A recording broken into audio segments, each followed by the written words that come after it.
Before diving into this incredible story, consider subscribing to the channel and hitting the bell. Every story here has something to say, and you won't want to miss a single one. In the small town of Brooksville, store windows shone timidly under the flickering streetlights.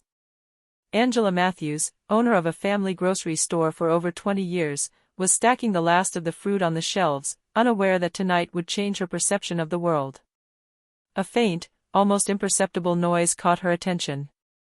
She saw a figure slip out the back door of her store. Without thinking, Angela rushed outside and began to follow the girl. Just a few meters away, her heart sank. The girl was frail, dressed in oversized, torn clothes, and carrying a backpack whose seams threatened to burst. But what struck her most wasn't the theft. It wasn't the fear of losing a few chocolate bars or a packet of bread. It was the despair emanating from the young girl, a distress so profound that Angela felt a cold shiver run down her spine. As she followed her through the deserted alleys, a strange feeling came over her, a combination of anger, incomprehension, and above all, compassion. She knew, deep down, that what she was about to discover was far more than a simple act of theft. That night, Angela would see beyond the obvious.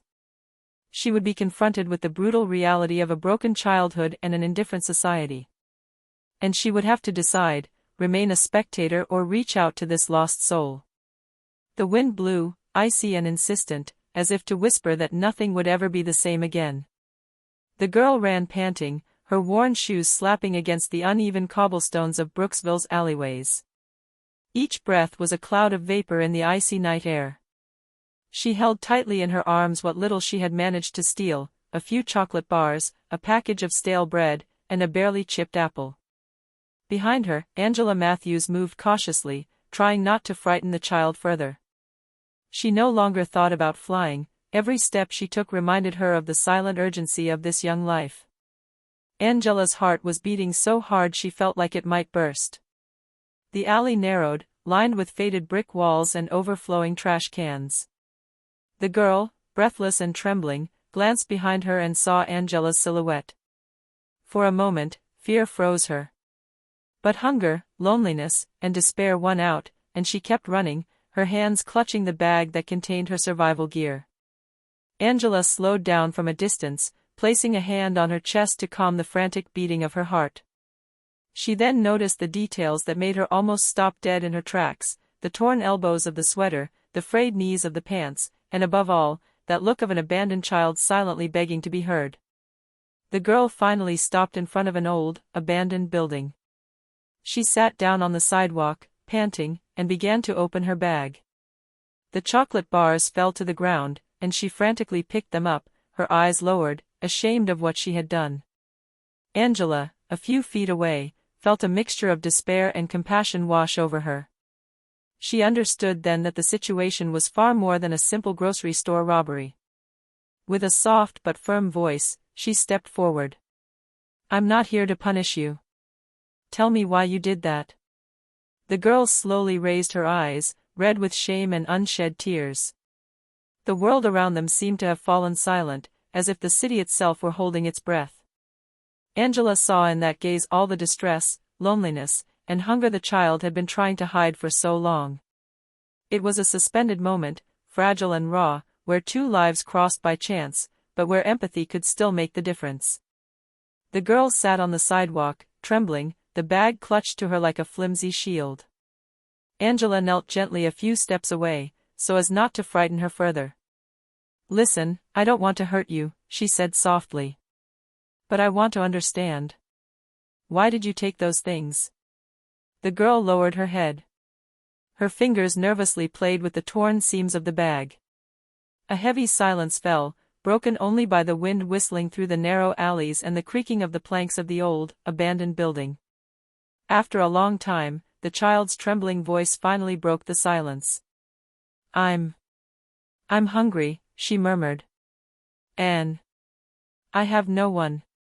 Angela felt a lump form in her throat. She knew poverty existed, but seeing that youthful face marked by distress hit her in a way she had never imagined. "Nobody?" Angela asked softly. "No family? No place to go?" The girl nodded, tears welling up slowly.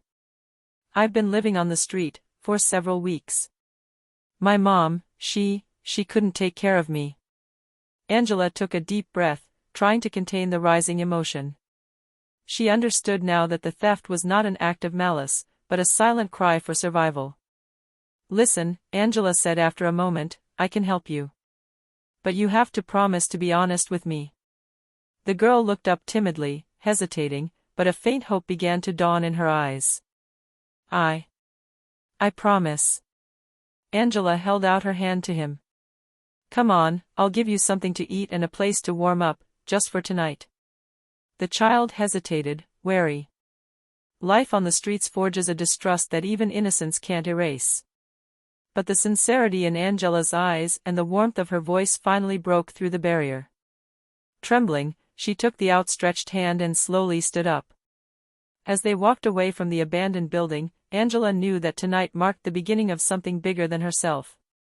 Not only would she help this girl, but she would discover that behind every desperate gesture lies a story no one should ignore.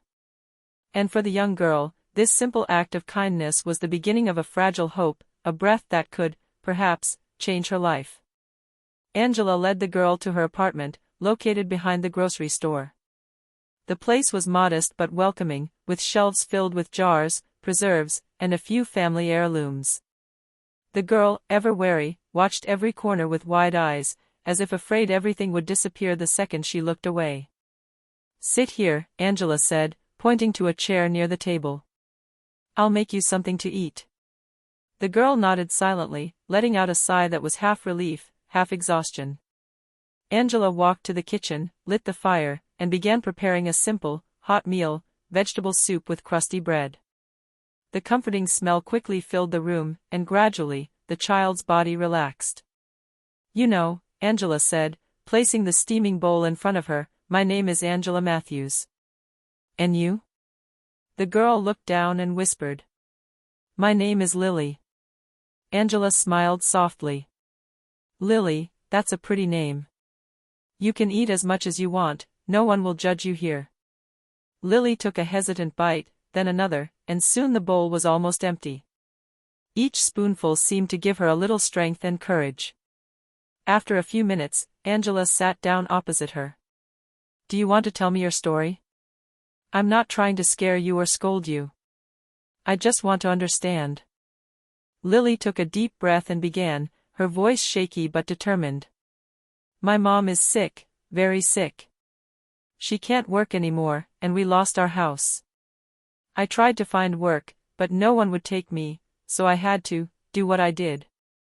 Angela felt her heart clench. She understood this child's plight better than anyone. Hunger, cold, abandonment, forces that drive even the most innocent souls to desperate acts. Lily, Angela said softly, I know what you did wasn't easy, but it's not the end. I'm going to help you find a solution. You don't have to survive alone on the streets. Lily's eyes filled with tears, this time not from fear but from a mixture of gratitude and relief. For the first time in a long time, she felt that she was no longer invisible, that she was no longer alone. Angela knew this moment was only the beginning. The road to getting Lily out of this situation would be long and fraught, but that first shared meal had already opened a window of hope in the child's life. The next morning, Angela and Lily left the apartment to begin a different day, a day where survival would no longer be left to chance. Angela had decided to accompany Lily to a youth shelter, hoping to find a safe place and resources for her. The streets of Brooksville looked different in the morning light. Passers-by hurried about their daily routines, oblivious to the distress Lily still held in her eyes. Lily silently held Angela's hand, trying to cling to the security her presence offered. Arriving at the center, Angela met a counselor, a warm-faced woman named Margaret. After a few explanations about Lily's situation, Margaret nodded in understanding. We can help you, but there will be procedures, forms to fill out, checks, appointments. It won't be instantaneous. Angela felt a slight discouragement, but she didn't let it show. She knew the road would be long, but every step counted. We'll do whatever it takes, she said determinedly. Lily deserves a chance. As the papers piled up and the forms were filled out, Lily watched everything carefully. She had never been treated like someone who had a right to exist, and yet, here, for the first time, she felt that she mattered. Despite the optimism, the obstacles were real. Resources were limited, and some administrative procedures took time. Angela felt the weight of reality sinking in. But every shy smile from Lily reminded her why she couldn't give up. At the end of the day, as they were walking home, Lily spoke for the first time since the center. "Thank you, Angela, for everything. I've never had anyone like you." Angela smiled at him, her eyes a little moist. "We'll get through this together, Lily. This is just the beginning." And in that simple moment, walking side by side on the city sidewalks, Angela understood that sometimes reaching out to a vulnerable person could change not only their life, but ours as well. Over the next few days, Angela and Lily established a fragile but comforting routine. Every morning, Angela prepared breakfast and made sure Lily had clean, warm clothes. Then they went to the center, where Lily began attending educational workshops and meeting children in similar situations. For Angela, every little bit of progress Lily made was a victory. But she knew that trust came slowly, especially with a child who had been betrayed by so many adults in her life. One afternoon, as they were returning to the apartment after a day at the center, Angela tried to talk about Lily's past. "Lily, you don't have to hide everything. Talking about what happened can sometimes help you feel better." Lily looked at her shoes, hesitant. I don't want you to judge me. You already have enough on your plate with your life." Angela knelt down to his level, gently taking his hands in hers. "No one's going to judge you here. Not me. I just want to listen, if you're ready." For a long moment, a heavy silence fell. Then, finally, Lily whispered. "I used to have to fend for myself, because no one took care of me. I was afraid that I would be rejected again." Angela felt a lump form in her throat. She knew those words were heavy, filled with pain and loneliness. "I understand," she said softly. "But look at me, Lily. I'm here. And I'm not leaving. Ever." Lily looked up, and for the first time, a flash of confidence shone in her eyes. A small, fragile smile appeared on her face. "Thank you, Angela." That evening, as they shared a simple but warm meal, Angela felt something truly shift. Lily's fear was beginning to give way to safety and kindness. And for Angela, the feeling of having a responsibility to someone else, someone so vulnerable, awakened a sense of strength and determination she had never known. But Angela also knew the road would be long. The outside world remained harsh, unfair, and each day could bring its own challenges. Yet this fragile bond, this budding trust, was the first step toward a better life for Lily, and, in a way, for Angela herself. As the days passed, Lily slowly adjusted to the warmth and safety of Angela's apartment. But in a small town like Brooksville, word traveled fast, and some people didn't take kindly to this girl who had come from nowhere. One afternoon, as Angela was driving Lily home from school, they passed some neighbors who were watching them curiously, some suspiciously, others with a mixture of judgment and gossip. "So she's the one living here now?" one of the women whispered mockingly to her friend. Angela felt the tension rising, but she kept her voice calm. "Lily is here to rebuild herself, nothing more." But the whispers quickly spread through the neighborhood. Disapproving looks, comments behind their backs, and even whispers at Lily's school were starting to make her nervous. The young girl, who had already experienced abandonment and marginalization, was withdrawing slightly. That evening, when they were alone in the apartment, Lily finally burst into tears. "Why do people always have to judge? Why can't I just exist without it being a problem?" Angela pulled her into her arms, holding her close. "I know, sweetheart. I know it's not fair. But sometimes the world is cruel, and people react with fear or ignorance. You haven't done anything wrong. And I'm here for you." The girl sobbed for a long time, slowly letting go of her anger and sadness. Angela remained silent, offering only her presence and comfort. Then, after a while, Lily whispered. I just want to not be alone. You never will be again, Angela said firmly. Never again. Despite the neighborhood's judgments and the external difficulties, this moment cemented their bond a little more. Angela understood that protecting Lily wouldn't just be a matter of food or shelter, but also of creating a safe space in a world that often seemed cruel and unjust. And Lily, for the first time in a long time, felt that perhaps she could look forward to a future where she would be accepted for who she was, not for what others thought of her. A few weeks after her arrival, Lily began to adjust to school, but the path remained fraught with difficulties. The teachers seemed friendly, but some students, influenced by neighborhood rumors, were contemptuous. The teasing and whispers were constant, and each day became a test of resilience for the young girl. One morning, as Lily entered her classroom, a group of students burst out laughing when they saw her. Hey, look! The girl who lives in the grocery store. She steals food, remember? Another whispered. Lily felt her face burn with shame. She looked down, clutching her books. It was as if everyone saw her only through her past mistakes. Angela, alerted by a call from the school, went immediately. She took Lily by the hand and led her into the principal's office. Her voice, firm but gentle, echoed in the hallway. Lily hasn't done anything wrong.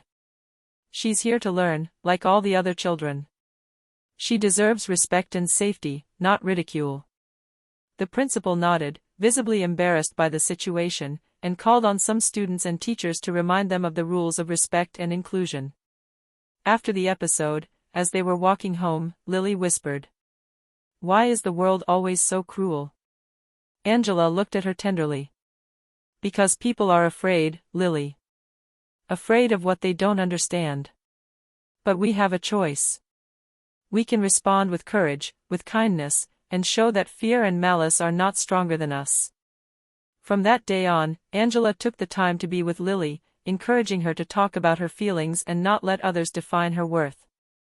Every word of support, every gesture of protection, strengthened the bond between them and gave Lily a strength she didn't know she possessed. But Angela knew that the ordeal of school was only the first of many battles. The outside world, with its judgments and barriers, would continue to test their resolve and confidence.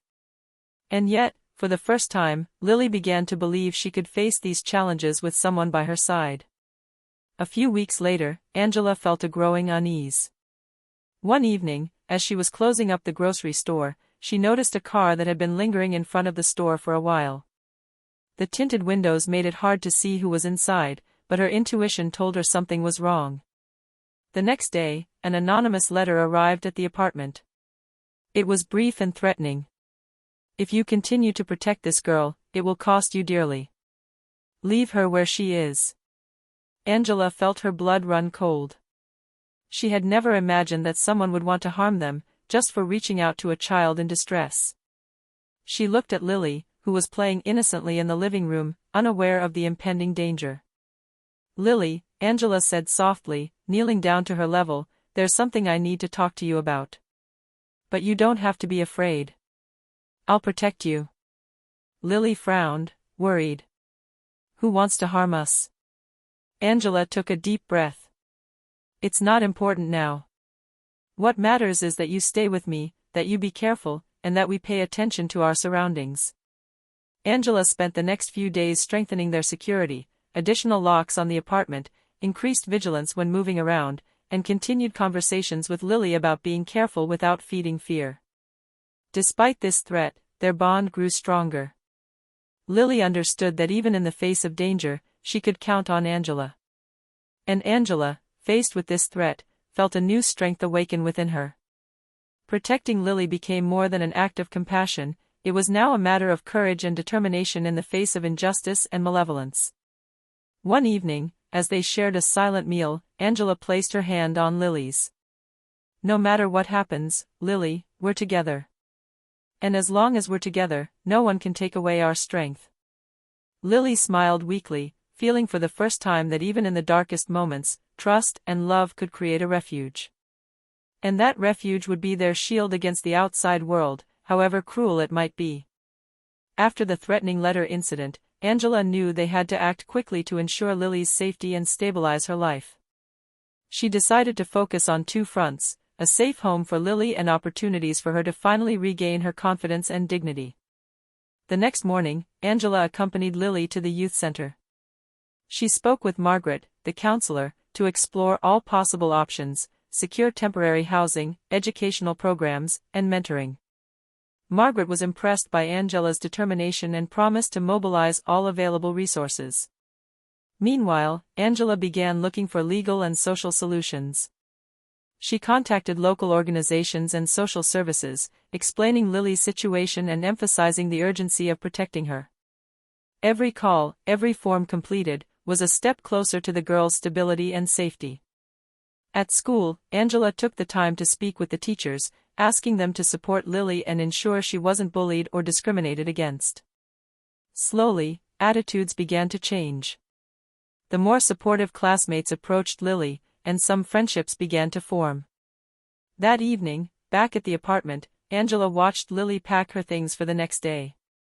The girl seemed more confident, more serene. "You know, Angela," she said shyly, "I've never had anyone care so much about me." Angela smiled, her heart warm. "And you'll never be alone again, Lily. We're going to get through this together, and I promise you that one day, you'll have a life where you can be yourself, without fear or shame." For the first time, Lily truly felt able to believe in a better future. And for Angela, this sense of responsibility, protection, and guidance gave her a deeper meaning to her own life. She knew the road would be long, that the world would still be cruel at times, but every victory, every small step forward, brought Lily closer to a future where she could finally breathe freely. That evening, in the quiet of their apartment, a fragile but powerful sense of hope and security settled in. They had survived the fear and judgment of the outside world, and now they were beginning to build a new future together, not just for Lily, but for all the lives Angela could touch with her compassion and courage. Spring brought an unexpected sweetness to Brooksville, a breath of fresh air for Angela and Lily. Flowers were beginning to bloom along the sidewalks, and the sun was bathing the streets in a golden glow. For the first time in a long time, Lily felt a sense of lasting peace. Thanks to Angela's efforts and the support of the youth center, Lily had found a stable and safe home. She continued to attend school, but now with confidence and the assurance that she had allies by her side.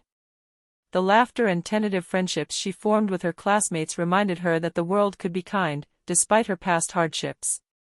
One evening, as they shared a simple but joyful dinner in their apartment, Lily looked up at Angela. "You know, I thought I'd always have to fend for myself. But now I understand. I don't have to face life alone." Angela smiled and gently took his hand. "Exactly, Lily. You're not alone anymore. And you never will be again." That evening, they stepped out onto the small balcony, watching the city lights twinkle in the distance. The wind carried with it a sense of renewal and promise. For Angela, protecting Lily and helping her regain her confidence had been a challenge, but also a gift. She had learned that one person could change the course of a child's life, and that compassion and determination could transform even the deepest despair into hope. Lily, snuggled up to Angela, felt a warmth she had never known before, the warmth of safety, love, and trust. She knew now that no matter what life threw at her, she could face the world with courage and dignity, because someone was by her side. And so, in that modest apartment, in the heart of a city full of judgment and hardship, Angela and Lily had found their refuge. A refuge built on resilience, empathy, and the silent promise to never abandon each other. Lily's past would remain a scar, certainly, but now she also carried the hope and strength of a future where fear would no longer have the last word.